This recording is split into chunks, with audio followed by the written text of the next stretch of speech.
সংগঠিত হওয়ার পরে জাতির প্রত্যাশা আকাঙ্ক্ষা অনুযায়ী যে সংস্কার কমিশনগুলো গঠন করা হয়েছে এবং সেই সংস্কার কমিশনের রিপোর্টের ভিত্তিতে আমরা যে মতামত দিয়েছি বিভিন্ন রাজনৈতিক দল, তার পরবর্তীতে জাতীয় ঐক্যমত্য কমিশন গঠিত হয়েছে এবং ঐক্যমত্য কমিশনের সাথে আলাপ আলোচনায় যে সমস্ত বিষয়ে জাতীয় ঐক্যমত্য প্রতিষ্ঠিত হচ্ছে, দুই একটা বিষয়ে নোট অফ ডিসেন্ট সহ, সেটা আশাব্যঞ্জক।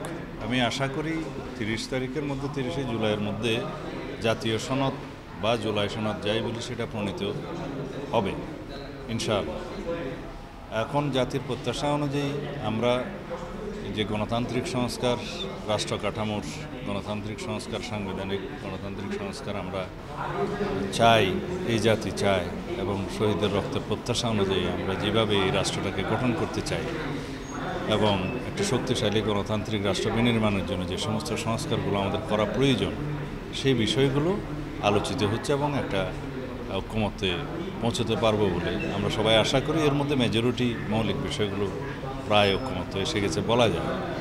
তো সুতরাং আমরা মনে করি যে আগামী দিনে আমরা জনগণের প্রত্যাশা অনুযায়ী, জন আকাঙ্ক্ষা অনুযায়ী একটা শক্তিশালী গণতান্ত্রিক রাষ্ট্র বিনির্মাণ করতে পারবো এবং সেই লক্ষ্যে আমাদের রাষ্ট্র কাঠামোর গণতান্ত্রিক সংস্কার, সংবিধানের গণতান্ত্রিক সংস্কারগুলো আমরা করে এক জায়গায় উপনীত হচ্ছি যাতে জাতীয় সনদটা প্রণীত হয়। গণতন্ত্রের যে প্রধান সোপান, সেখানে নির্বাচন একটা বড় ইস্যু। নির্বাচনটা নিয়ে কতটা আশাবাদী নির্বাচন নিয়ে, এবং প্রধান উপদেষ্টা গতকালকে নির্বাচনের একটা সময়ের কথা ঘোষণা করার কথা বলেছেন কয়েকদিনের মধ্যে করবে, এটা নিয়ে আপনারা কতটা আশাবাদী? আমরা শুনেছি বিভিন্ন রাজনৈতিক দলের সাথে আলোচনার সময় মাননীয় প্রধান উপদেষ্টা তার মতামত দিয়েছেন যে কয়েকদিনের মধ্যে তিনি নির্বাচনের সুনির্দিষ্ট তারিখ ঘোষণা করবেন।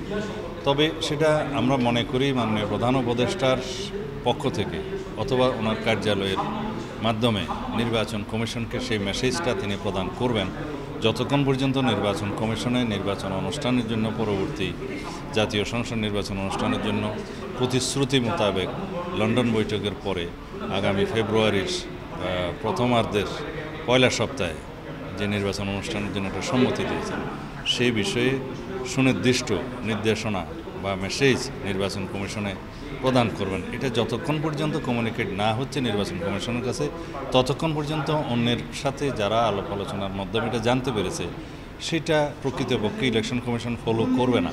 ইলেকশন কমিশন সেটাই অনুসরণ করবে যেটা প্রধান উপদেষ্টার পক্ষ থেকে অফিসিয়ালি সেই মেসেজটা যাবে, সেটা আমরা আশা করি সেটা তিনি দেবেন। লাস্ট একটা কোশ্চেন, মৌলিক সংস্কারের ইস্যুতে আদর্শগত পার্থক্য আছে, এক্ষেত্রে কতটা আশাবাদী আপনারা আজকের আলোচনায়?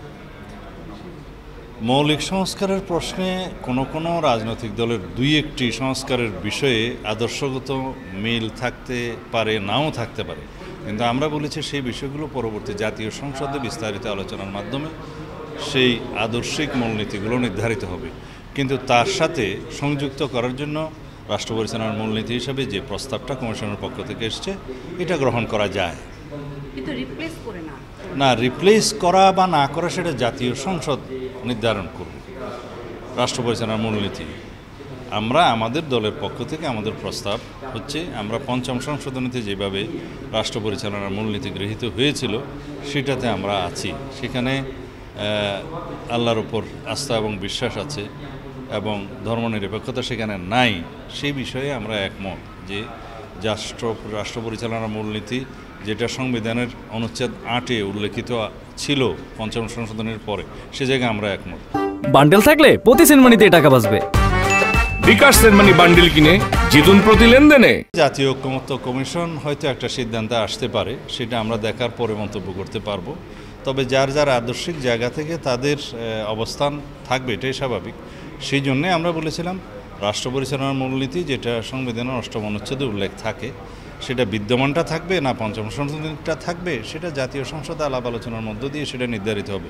তবে যাহাই নির্ধারিত হোক না কেন, তার সাথে এখন যে প্রস্তাবটা এসছে সেই বাক্যটা আমরা সংযোজন করতে পারি, সেই বিষয়ে আমরা একমত।